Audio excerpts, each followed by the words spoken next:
95% of people close their eyes when they sneeze. Why would that be? If you think that we are closing our eyes at the time of sneeze is to avoid the splashing of eyes, then that's wrong.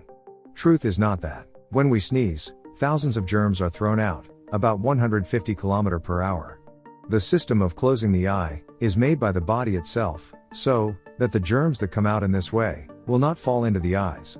But there are people in our world who can sneeze without closing their eyes. That for today. See tomorrow and stay happy.